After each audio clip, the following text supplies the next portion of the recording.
క్రీస్తునందు ప్రియమైన దేవుని బిడ్డలారా, ఈరోజు మనమందరం ఒక ముఖ్యమైన విషయం గురించి ఆలోచించాలి. మన జీవితంలో కష్టాలు శోధనలు వచ్చినప్పుడు మనము దేవునికి దూరం అవుతున్నామా, లేక ఆయన వైపు తిరుగుతున్నామా? దేవుడు మనలను శిక్షించినా అది మన మేలు కొరకేనని గ్రహించగలుగుతున్నామా? దీనికి జవాబు హోషేయ గ్రంథం 6వ అధ్యాయంలో ఒక గొప్ప వాగ్దానం ద్వారా దేవుడు చెప్పారు. ఈ వాగ్దానం మనకు దేవుని కృపను, ఆయన స్వస్థతను తెలియజేస్తుంది. రండి, ఈ రోజుటి సందేశములో దేవుని వైపు తిరగడం వల్ల మనకు కలిగే ఆశీర్వాదాలను ఈ వాక్య భాగము ద్వారా తెలుసుకుందాం. హోషేయ గ్రంథము 6:1-6 వాక్యాలను చదవండి.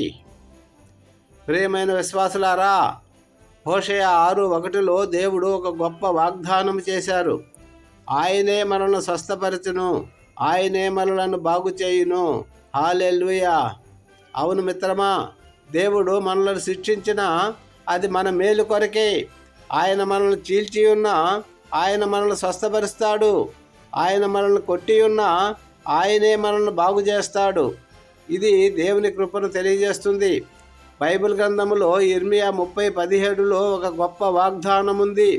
నేను నీకు ఆరోగ్యము కలుగజేసేదను, నీ గాయములను బాగు చేసేదను. కానీ మనము దేవుని వైపు తిరగాలి. మన పాపాలను ఒప్పుకొని ఆయన కృపను కోరుకోవాలి. అప్పుడే మనకు స్వస్థత కలుగుతుంది. 2 దినములైన తర్వాత ఆయన మనలను బ్రతికించును, 3వ దినమున ఆయన మనలను లేపును.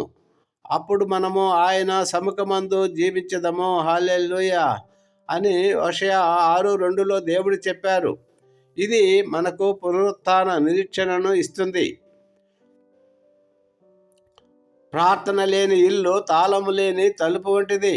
కానీ మన ప్రార్థన కూడా దేవునికి అంగీకారం కాకపోతే ఆ ప్రార్థన వ్యర్థమవుతుంది. మనము దేవుని సముఖములో యథార్థంగా ప్రార్థన చేయాలి. యెహోవాను గూర్చిన జ్ఞానం సంపాదించుకొనవలనని మనము యెహోవాను వెంబడించాం అని హోషేయ 6:3లో దేవుడు చెప్పారు. దేవుని జ్ఞానమును సంపాదించుకోవడమే మన జీవితానికి పరమార్థం. ప్రియమైన విశ్వాసులారా, దేవుడు మన నుండి ఏమి కోరుకుంటున్నాడు? హోషేయ 6:6లో దేవుడు చాలా స్పష్టంగా చెప్పారు. నేను బలిని కోరును, కానీ ప్రేమాతిశయమునే కోరుచున్నాను. దహన బలుల కంటే దేవుని గురించిన జ్ఞానమునే కోరుచున్నాను. అవును, పూర్తి ప్రసంగమును పెద్ద వీడియోలో వినండి. దేవుడు మన ఆడంబరమైన బలులను కానుకలను కోరడం లేదు. ఆయన మన హృదయపూర్వకమైన ప్రేమను, ఆయన గూర్చిన జ్ఞానమును కోరుకుంటున్నాడు. బైబిల్ గ్రంథంలో మీకా 6:8లో దేవుడు ఒక గొప్ప హెచ్చరిక చేశారు. మనుషుడా, ఏది మంచిదో ఆయన నీకు తెలియజేసి ఉన్నాడు. న్యాయముగా ప్రవర్తించుటయు, కనికరమును ప్రేమించుటయు, దీన మనస్సు కలిగి నీ దేవునితో నడుచుకొనుటయు ఇంతే కదా యెహోవా నిన్ను అడుగుతున్నాడు. ప్రియులారా, కానీ ఎఫ్రాయిము మరియు యూదా ప్రేమాతిశయము తెల్లవారుజామున ఉండు మేఘము వలెను, త్వరగా ఎగిరిపోవు మంచు వలెను ఉంది. మనము దేవుని ఎడల స్థిరమైన ప్రేమ కలిగి ఉండాలి. వాక్యము లేని కుటుంబము వెలుగు లేని దీపము వంటిది. ప్రియులారా, మన కుటుంబాలు దేవుని ప్రేమాతిశయముతో, ఆయన జ్ఞానముతో నిండి ఉండాలి. మనము దేవుని వాక్యాన్ని ధ్యానించి ఆయన చిత్తాన్ని నెరవేర్చాలి. నా తీర్పులు వెలుగు వలె బయలుదేరుచున్నవి అని అంటున్నారు దేవుడు. హోషేయ 6:5లో దేవుని తీర్పులు వెలుగు వలె ఉంటాయి. అవి మనకు మార్గనిర్దేశం చేస్తాయి. దేవుడి వాక్యాన్ని మన హృదయాలలో భద్రపరచునుగాక. ఆమేన్ చెప్పండి. ముగింపు ప్రార్థన. పరిశుద్ధుడైన మా తండ్రి, ఈ సందేశము ద్వారా మాతో మాట్లాడినందుకు వందనాలు ప్రభువా. ఆయనే మనలను స్వస్థపరచును, ఆయనే మనలను బాగు చేయును అన్న నీ వాగ్దానాన్ని మా జీవితాలలో నెరవేర్చుము. మా కుటుంబాలకు నీవే యజమానిగా ఉండమని వేడుకుంటున్నాము ప్రభువా. ఈ సందేశాన్ని వింటున్న ప్రతి కుటుంబాన్ని నీ కృపతో నింపండి. వారి ఇండ్లలో ఉన్న ప్రతి ఆర్థిక ఇబ్బందిని, అనారోగ్యాన్ని, మనస్పర్ధలను తొలగించి వారి మధ్య ప్రేమ, ఐక్యతను దయచేయండి. భార్యాభర్తల మధ్య, తల్లిదండ్రులు మరియు పిల్లల మధ్య సమాధానాన్ని నెలకొల్పండి. ప్రతి యజమాని అబ్రహాము వలె, ప్రతి యజమానురాలు జ్ఞానము గల స్త్రీ వలె వారి కుటుంబాలను నీ భయభక్తులలో కట్టుకునేలా సహాయం చేయండి ప్రభువా.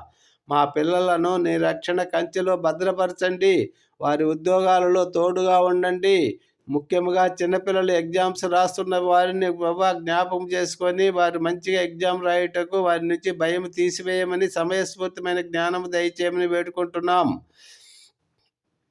వారు నీ వాక్యములో పెరిగి నీ మహిమ కొరకు వాడబడేలా కృప చూపండి. సాతాను తంత్రములకు మా ఇండ్లలో చోటు ఇవ్వకుండా ప్రతిరోజు కుటుంబ ప్రార్థన అనే బలిపీఠాన్ని మా ఇండ్లలో కట్టుకునేలా సహాయం చేయండి. మా కుటుంబాల మీద నీ ఆశీర్వాదాన్ని కురిపించి ప్రతి బలహీనత నుండి స్వస్థపరచండి ప్రభువా. ఈ చిన్న ప్రార్థనను మా రక్షకుడైన యేసుక్రీస్తు నామములో అడుగుతున్నాము తండ్రి, amen. Thank you Jesus. God bless you all. Have a good day. ప్రియులారా, ఈ వీడియో మీకు నచ్చింది కదా? లైక్ చేయండి. మీరు లైక్ చేయడం వల్ల అనేక మందికి దీవెనకరంగా ఉంటారు. షేర్ చేయడం వల్ల ఈ సందేశమును అనేక మందికి అందించిన వారు అవుతారు. మీరు తొలిసారిగా ఈ ఛానల్ చూస్తూ ఉంటే సబ్స్క్రైబ్ చేయండి. కామెంట్ కూడా చేయడం వల్ల నేను ఇంకా మీకు మెరుగుగా సేవ చేయడము జరుగుతుంది. ప్రియులారా, దేవుడు మిమ్మలను మీ కుటుంబాలను బహుగా దీవించి హెచ్చించునుగాక. మీ ప్రయత్నములన్నిటినీ సఫలీకృతము చేయునుగాక. మీకు కలిగిన సమస్తానికి కంచె వేసి కాపాడునుగాక. ప్రభువైన యేసు మీ మీద సన్నిధి కాంతి ఉదయింపజేసి మీకును మీ కుటుంబానికి క్షేమము దయచేయునుగాక. ఆమెన్. Thank you everybody.